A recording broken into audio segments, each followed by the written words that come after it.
तो आज के वीडियो में देखने वाले हैं हिंदी साहित्य का इतिहास से जो प्रश्न आता है, मतलब परिभाषाओं से। हिंदी साहित्य के इतिहास की परिभाषाएं जितनी दी गई हैं और उनसे संबंधित प्रश्न एग्जाम में जो आते हैं उसी को हम लोग इसमें देखने वाले हैं। तो चलिए देखते हैं।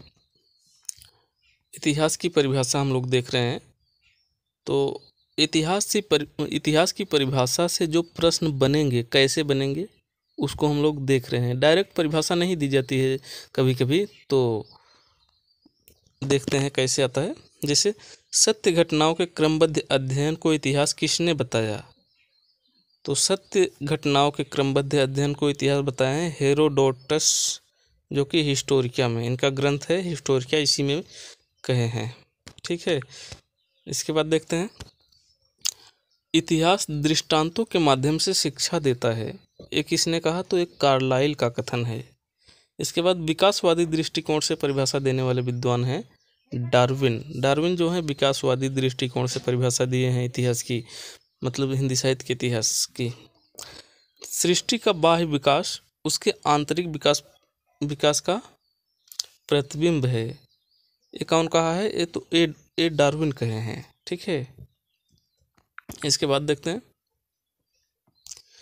घटनाओं के पीछे कार्य कारण श्रृंखला विद्यमान होती है। इसी कार्य कारण श्रृंखला को खोजने का नाम इतिहास है। ये कौन कहा है? तो ये कहे हैं हीगल ने कहे हैं, हीगल। कवि के कार्यों को विकास प्रक्रिया में न्यायोचित दिखाना इतिहास किसने कहा? तो डॉक्टर रामस्वरूप चतुर्वेदी ने कहे हैं।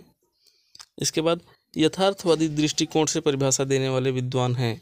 तो यथार्थवादी दृष्टिकोण से डॉक्टर नगेंद्र ने दिए हैं परिभाषा। और इतिहास को बदलती हुई अभिरुचियों एवं संवेदनाओं का इतिहास माना डॉक्टर नगेंद्र ने। साहित्य को चित्त वृत्ति का संचित प्रतिबिंब किसने कहा? तो आचार्य रामचंद्र शुक्ल ने कहे हैं। बदलती हुई चित्त वृत्तियों के साथ सामंजस्य दिखाना इतिहास है। ये भी रामचंद्र शुक्ल ने ही कहे हैं। तो यही था इतिहास से संबंधित परिभाषाओं से यही प्रश्न बनेंगे। इसके बाद देखते हैं हम लोग इतिहास लेखन की पद्धतियाँ। इतिहास लेखन की पद्धतियाँ, तो पद्धतियों को देख लेते हैं। इतिहास लेखन की सबसे प्राचीन पद्धति, मतलब इतिहास लेखन की सबसे पुरानी पद्धति है वर्णानुक्रम पद्धति। मतलब रचनाकारों का परिचय वर्णों के आधार पर दिया जाता है। ठीक है, जैसे रजिस्टर में बच्चों का नाम रहता है वर्ण के आधार पर।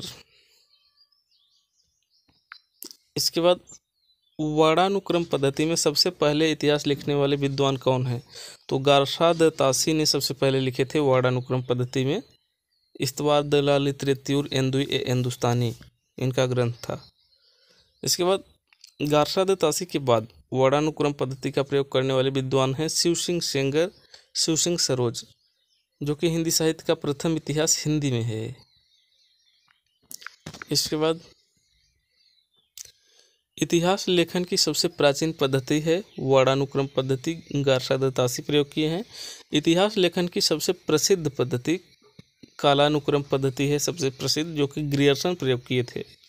इसके बाद इतिहास लेखन की सर्वश्रेष्ठ पद्धति, सर्वश्रेष्ठ की बात की जाए तो विधेयवादी पद्धति, जो कि आचार्य रामचंद्र शुक्ल ने किए हैं अपने इतिहास में। कालानुक्रम पद्धति का सर्वप्रथम प्रयोग किसने किया? तो कालानुक्रम पद्धति का प्रयोग ग्रियर्सन ने किया, जो कि यहाँ हम लोग अभी देखे। इसके बाद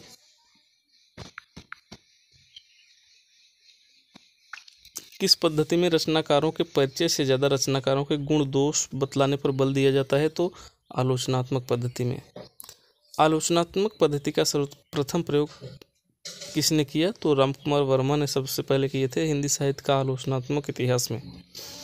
शास्त्रीय मान्यताओं, भाषा विज्ञान आदि के आधार पर रचनाकारों का मूल्यांकन किस पद्धति में होता है? तो वैज्ञानिक पद्धति में होता है।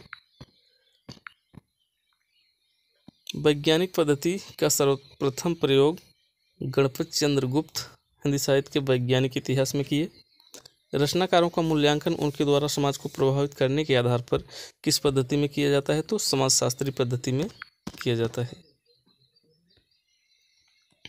समाजशास्त्री पद्धति का प्रयोग किसने किया? तो हजारी प्रसाद द्विवेदी ने किए थे पहले तो, जो कि इनका तीनों इतिहास ग्रंथ जो है उसमें हिंदी साहित्य की भूमिका जो कि 1940 में है, हिंदी साहित्य उद्भव एवं विकास 1952 में है, हिंदी साहित्य का आदिकाल 1953 में है। इतिहास लेखन की नवीनतम एवं सर्वश्रेष्ठ पद्धति विधेयवादी पद्धति है। इसके बाद सभी पद्धतियों का मिश्रण किस पद्धति को कहा जा सकता है? तो विधेयवादी पद्धति को ही कहा जा सकता है। दोहरा नामकरण किस पद्धति की विशेषता है? तो दोहरा नामकरण विधेयवादी पद्धति की विशेषता है। जैसे आचार्य रामचंद्र शुक्ल ने जो इतिहास लिखे हैं दोहरा नामकरण विधेयवादी पद्धति में लिखे हैं, तो दोहरा नामकरण है इनके इतिहास का, मतलब दो नाम है।